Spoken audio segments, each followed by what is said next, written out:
इस कहानी की शुरुआत में डॉना नाम की एक औरत को दिखाया जाता है जो अपने घर को रेंट पर देने का काम करती है, क्योंकि डॉना का उसके बेटे के अलावा इस दुनिया में कोई भी नहीं होता। और इस काम से जो भी पैसे आते हैं डॉना उनमें से कुछ पैसे यहाँ के शेरिफ को भी देती है, क्योंकि वो उन लोगों को प्रोटेक्शन देता है। इसलिए डॉना को अकेले होने की वजह से उसे कुछ पैसे देने पड़ते हैं, जिन्हें लेकर वो यहाँ से चला जाता है। अब रात को जैक अपनी मॉम से अपने पिता के बारे में पूछने लगता है कि वो कैसे दिखते थे, पर डॉना जैक को कुछ भी नहीं बता पाती उसके पिता कैसे दिखते हैं, क्योंकि डॉना ने आज तक किसी से शादी ही नहीं की होती। लेकिन डॉना ने अपने जीवन में काफी लोगों के साथ संबंध बनाए थे, और जब डॉना को पता चला कि वो प्रेग्नेंट है तो वो ये काम छोड़ देती है।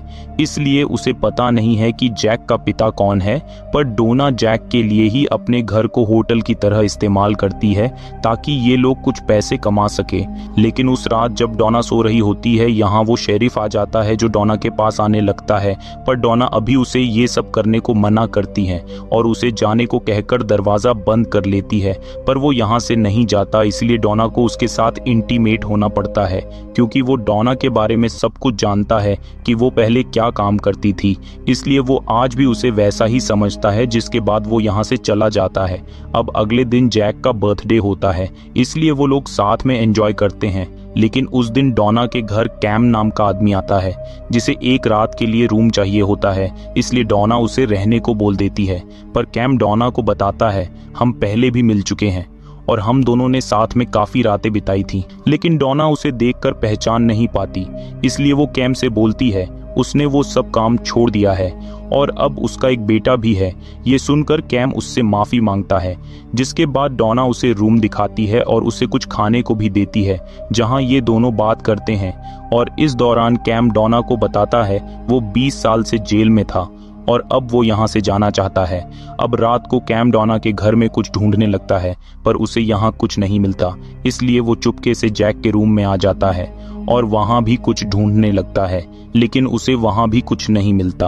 अगले दिन जब डॉना कैम को खाना देती है, हम देखते हैं डॉना कैम को अजीब तरह से देख रही थी, मानो वो उसे पसंद करने लगी हो। पर आज रात कैम यहाँ से जा रहा होता है, लेकिन तभी यहाँ जैक आ जाता है जो कैम को टॉय गन से डराने लगता है, इसलिए वो उसे बाहर प्रैक्टिस के लिए ले जाता है। और वहाँ डॉना भी होती है जो जैक को इतना खुश देखकर काफी खुश थी। पर तभी यहाँ वो शेरिफ आ जाता है जो डॉना से मिलने आया था, और वो कैम से भी मिलता है, पर उसे कैम ज्यादा पसंद नहीं आता, इसलिए वो डॉना को अकेले में ले जाता है, क्योंकि उसे लगता है डॉना उसे पसंद करने लगी है। इसलिए वो डॉना पर चिल्लाने लगता है और डॉना उसे बताती है कि उन दोनों के बीच में ऐसा कुछ नहीं है, जिसके बाद वो यहाँ से चला जाता है।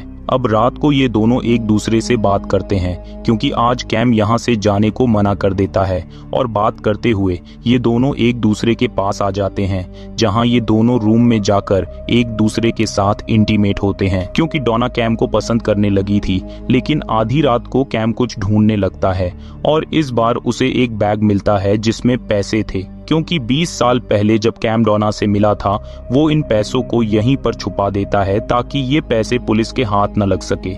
इसलिए अगले दिन कैम यहाँ से जाने की तैयारी करने लगता है, पर तभी यहाँ डॉना आ जाती है जो वो दोनों इंटीमेट होने लगते हैं।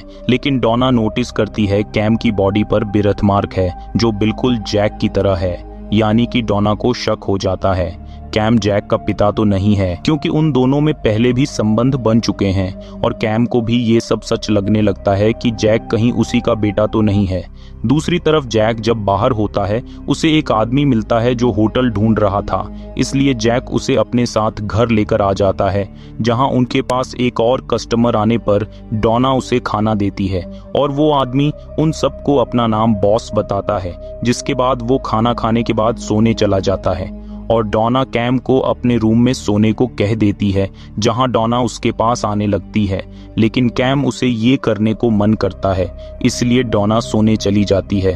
अब रात को वो आदमी कैम को इशारों में नीचे चलने को कहता है, क्योंकि ये आदमी कैम का बॉस होता है और इसे वो पैसे चाहिए हैं जो कि कैम के पास हैं।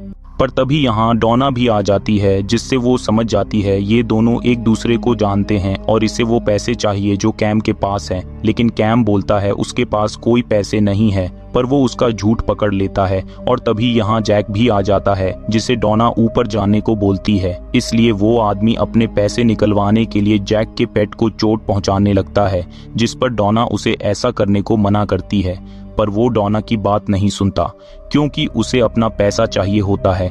और ये सब बातें जैक भी सुन लेता है। इसीलिए कैम पैसा लेकर आ जाता है, जिसे लेकर वो यहाँ से जाने लगता है। पर तभी जैक उसकी तरफ गन को पॉइंट करता है, क्योंकि उसने उसके पेट को चोट पहुंचाई होती है। और डॉना उसे गन नीचे करने को कहती है, पर जैक उनकी बात नहीं सुनता। और वो आदमी भी जैक को गोली चलाने के लिए उकसाने लगता है, जिससे डॉना मौका देखकर उस आदमी का गला काट देती है। और वो जैक को ऊपर जाने को कहती है। ये देखकर अब वो दोनों फैसला करते हैं, हमें इसकी बॉडी को कहीं पर छुपाना होगा। इसलिए वो बाहर एक गड्ढा खोदने लगते हैं, ताकि वो बॉस की डेड बॉडी को छुपा सके। लेकिन वो देखते हैं उसकी यहाँ बॉडी नहीं है, क्योंकि वो अब भी जिंदा होता है और घर से बाहर चला जाता है। इसलिए वो उसे ढूंढने लगते हैं, जो उन्हें मिल भी जाता है। इसलिए वो उसे मार देते हैं। पर यहाँ वो शेरिफ भी आ चुका था, जो डॉना के शरीर पर खून देखकर इसके बारे में पूछने लगता है। जिस पर डॉना उसे बताती है ये खून जैक के खरगोश का है और वो उसे दफनाने के लिए गड्ढा खोद रहे हैं। लेकिन शेरिफ को उन पर शक हो जाता है और डॉना जैक के साथ मिलकर उसकी डेड बॉडी को घर में छुपा देती है। पर शेरिफ जैक को खून साफ करते हुए देख लेता है और डॉना पर हंसने लगता है, क्योंकि अब उन्हें जेल होने वाली है। लेकिन डॉना उसे ऐसा करने को मना करती है, जिसके बदले डॉना उसे वो पैसे देने का ऑफर देती है। इसलिए वो डॉना की बात मान जाता है और डॉना उसे अपने साथ ऊपर ले जाती है, जहां वो उसके साथ इंटीमेट होने का नाटक करती है, क्योंकि वो उसे मारना चाहती है। पर वो चाकू देख लेता है, इसलिए वो डॉना का गला दबाने लगता है। पर तभी जैक उस पर गोली चल देता है, जिससे उसकी मौत हो जाती है। इसलिए डॉना अब उन पैसों को लेकर यहाँ से चली जाती है और कैम गाड़ी में बंद होता है, जिससे वो डॉना से बाहर निकलने को कहता है। पर डॉना उसकी बात नहीं सुनती और कुछ पैसे गाड़ी के पास छोड़कर यहाँ से चली जाती है, ताकि वो इन पैसों से एक अच्छी जिंदगी बिता सके। और इसी के साथ ये कहानी यहीं पर खत्म हो जाती है। उम्मीद करते हैं आपको ये कहानी पसंद आई होगी।